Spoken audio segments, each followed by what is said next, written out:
প্রথম আমার বউ কেকাতি লাগিল বুড়ির কেকাতি লাগলে আর বাইরে এসে দেখে আমি তো গেছি আমার গায়ে ধরে গেল ওই কি জানো না আমার গায়ে জল ঢেলে দিছে ওই আমার গায়ে জল ঢেলে আমি দেখি ঘরের মধ্যেই দাও দাও করে জ্বলতিছে আমার বৌমার বুদ্ধি ভালো না বৌমা একটারে নিয়ে যাও গেটের সামনে আইসা সেই গেট লোয়ার গেট বেঁকা করে ছালে ছুলে গেছে আমার ছোট নাতি দিয়ে আর বৌমারে বাড়ি করেছে।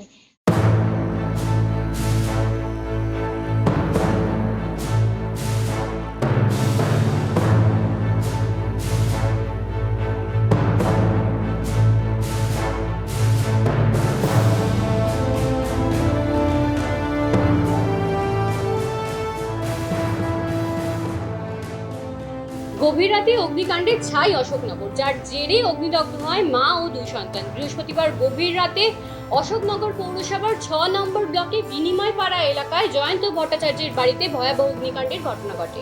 যখন বাড়ির কর্তা জয়ন্তবাবু দোতলায় ঘুমাচ্ছিলেন, তখন নিচের ঘরে তার স্ত্রী নীলাঞ্জনা দেবী ও দুই পুত্র সন্তানকে নিয়ে গভীর ঘুমে আচ্ছন্ন। পাশের ঘরে ছিলেন বৃদ্ধ শ্বশুর শাশুড়ি। আচমকা নীলাঞ্জনার আর্তনাদে ঘুম ভাঙে সকলের। প্রতিবেশীরা ছুটে এসে দরজা ভেঙে নীলাঞ্জনা ও তার দুই ছেলে আনমোল এবং আদিত্যকে উদ্ধার করে দ্রুত অশোকনগর হাসপাতালে নিয়ে যায়। খবর পেয়ে ঘটনাস্থলে পৌঁছায় দমকল বাহিনী এবং আগুন নিয়ন্ত্রণে আনে। তবে ততক্ষণে মা ও দুই সন্তান গুরুতরভাবে অগ্নিদগ্ধ হয়েছেন। আনমোলের অবস্থা আশঙ্কাজনক হওয়ায় ৩ জনকেই প্রাথমিক চিকিৎসার পর বারাসাতে স্থানান্তর করা হয়েছে। অশোকনগর থানার পুলিশ ও দমকল আধিকারিকরা ইতিমধ্যে ঘটনার তদন্ত শুরু করেছেন।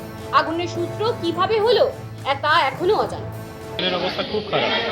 বড় যে বাচ্চারা বড় বাচ্চাটার অবস্থা খুব খারাপ, অলমোস্ট 100 বাচ্চা।